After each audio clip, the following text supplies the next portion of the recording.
Most of you have a 2-digit number. Your answer is 2 digits. Treat those digits separately as if they were independent numbers.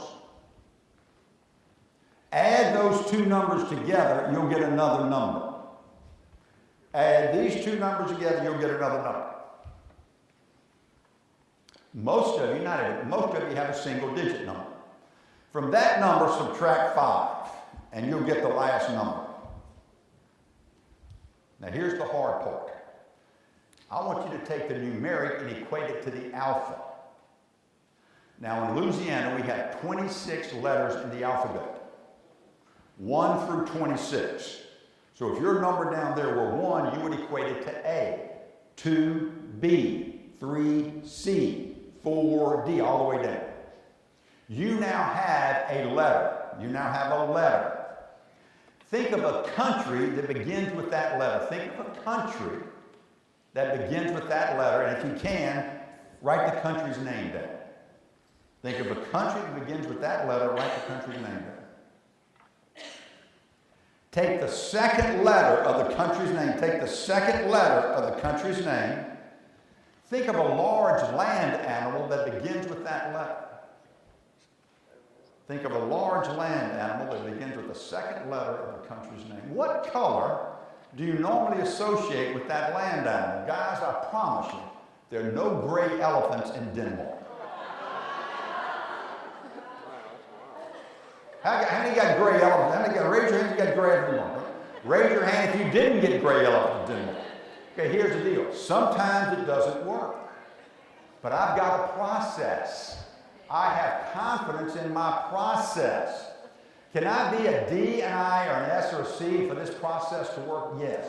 Does my customer have to be a D, I? No, they don't. This process works no matter my style or no matter your style. Do you have that much confidence in your sales process? If you don't, you got to get it. If you're losing sales, why?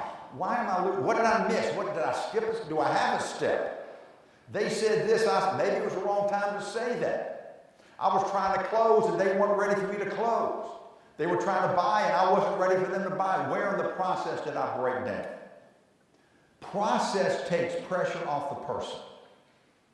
I'm reading a book by a man named David Morrow, M-U-R-R-O-W, for the Morrows here. The book is entitled, Why Men Hate Going to Church. In the first chapter, there's one sentence that stood out. Your process is perfectly designed to give you the results you're getting. Your process is perfectly designed to give you the results you're getting. My workout, my eating habits give me my health. My social habits of bringing new people into the circle give me my friends. My prospecting process gives me my prospects. Your process is perfectly designed to give you the results it was designed to give. Tweak the process, that's all I'm saying here. As you'll see there, we've got P, 3 Ps, plan, prepare, and prospect. Once you've done that, you plan, you prepared, you've prospected, you've got somebody that wants to see you, and now you're going to go out and relate to them. That's where we're going to pick this up after the break, not yet. We're going to talk about face-to-face communication in which you use a process to identify the needs, confirm the needs, get to an explanation so that you can recommend and then try to close the deal after you present your solution. Fair enough. Plan, prepare, and prospect. Turn to the next page, page 11, I believe, I'm sorry, page 13, has the plan and prepare, and you can do that. Those 4 questions you can do. Let's do page 14 together. Let's take a look at page 14 together. You're selling me. You're going to pick up the phone and call me. Do you do that? We have some people that do that, and I'm not the only one that does it. So you're going to make a sales call. You're going to pick up the phone and call me. Some of you may have a marketing plan. If not, get it with Wayne. I'm sorry.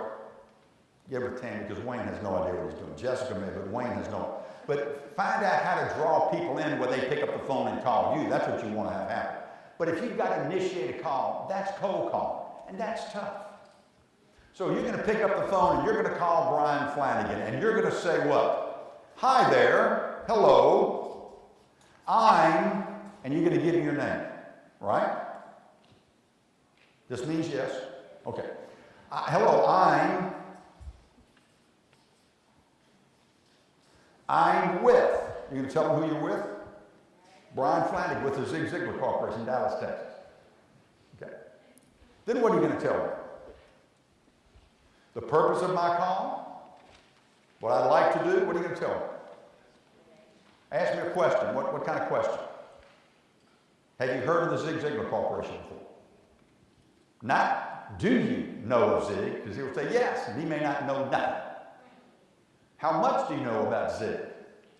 How familiar are you with my company? Because if you say, are you familiar? They say yes. They may have heard of you once and you got confused with Dale Carnegie. Happens to me all the time. Therefore, hello, I'm with, and this is what you normally say. The purpose of my call is to schedule a meeting. And that's what you're trying. Hi, Bryan Flanagan, Ziglar Corporation. We do sales training. The purpose of my call is to determine the time we can meet so you can explore them. What am I missing? I'm missing the bubble. What goes inside here gets the appointment. Not this and not this. If I'm calling you and you're on the Zig Ziglar list, if you've read Zig's books, I've got you on a phone list, then you may know who Zig is. If I'm calling the Northeast or the Northwest, nobody knows who Zig Ziglar is. I spent a week in Seattle at the Pacific Banking School. They have a banking school to the south at LSU, and I go at the Pacific. A lot of people don't know who Zig Ziglar is on the Pacific coast. Okay. Therefore, I may not want to say I'm with Zig Ziglar because they'll say, well, take some penicillin and get rid of it. They don't know who Zig is. I'm Bryan Flanagan. Now, we often say what we do, but we don't say the key, what we do for you. So if you found out how to articulate what you do for somebody, then you're ahead of the game. If you find how you can help somebody, if you define it and you can articulate it, that's what you need to put in the bubble. Because what goes into the bubble is the infamous with them. The customer's asking, what's in it for me?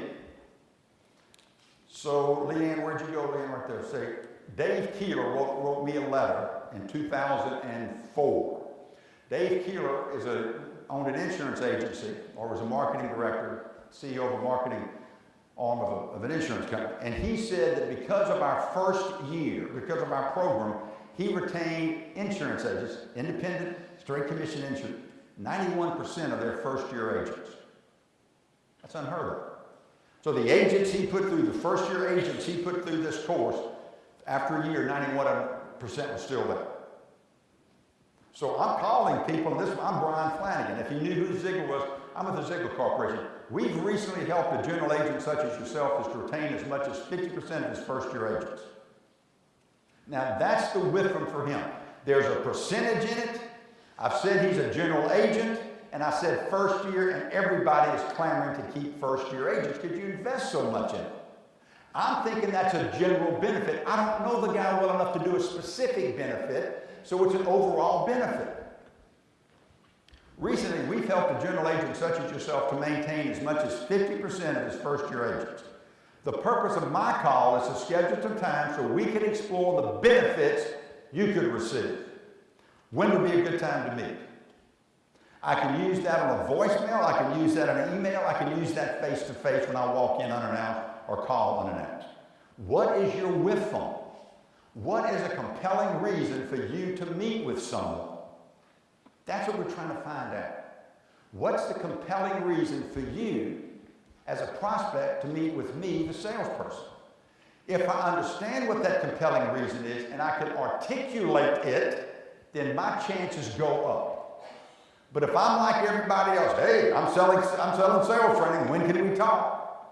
Well, if you're a sales manager, guess what? No matter where you live, you're on a list. And I got the list, and so do all my competitors. To separate myself, I've got to give you something that's more compelling than just what I do. I want to give you what I do for you. Let's say the guy says 50%. Well, I don't bother with it. I keep 50% now. Great. What would get your attention? Man, if it's not 70%, I don't want to talk to you. I got a letter that says 91%. I got 41 percentage points to play with. I used to say we've retained as much as 91%. I had two guys tell me I don't believe you.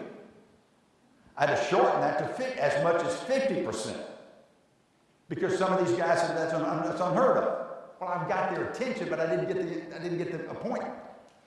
Therefore, I had to modify it. Folks, if you'll send me this, I'll wordsmith it with you.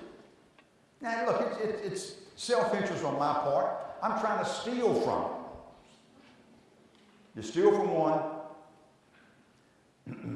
plagiarism, steal from two, research. So what I'm trying to do is do a little research, but I may learn something here, and I'd be glad to give you whatever you put in here. I'd be more than happy to give you a wordsmith or a couple of words. And that's what this group up in Tarrytown, Brooklyn, New York is doing. They're sending me all these things, and some of them are real good, and some of them, you won't get an appointment like this. Because it's pounding, we're credit card processing. We do this, we do that, and it never says what the merchant would benefit from. Is it faster, quicker, easier? Is it saving them money? Is it taking their headache away? Is it allowing them to expand? They never said. They just said we're in a credit card processing business. We've been doing this since 1996. We have a presence in the Northeast. Well, I don't live in the Northeast. Be aware of what you're saying. You need to put something in the bubble. Now, here's what the Stahlbach, lady from Stahlbach Company wrote me. Hi, my name, and I forgot her name. I apologize. I'm going to make the name up. My name is Jane Smith. We helped, now she's calling the real estate vice president of large companies that have buildings everywhere and they're vacant. And somebody's shelling out money and there's nobody living in them. So here's what she said. My name is Jane Smith with the Stahlbach Company. Here it comes. I help solve business problems caused by real estate. Love that.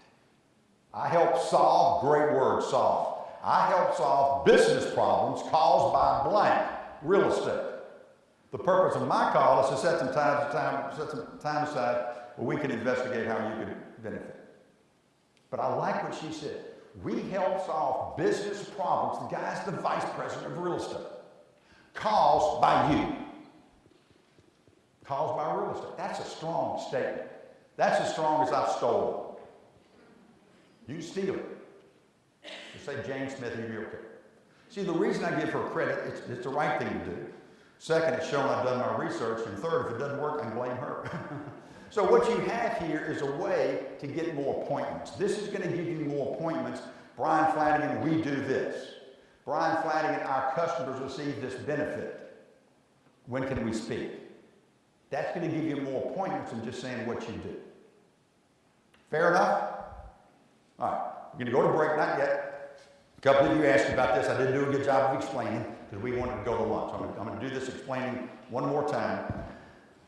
The Ziglar Corporation's biggest cost in selling our products is the same as your cost. Time.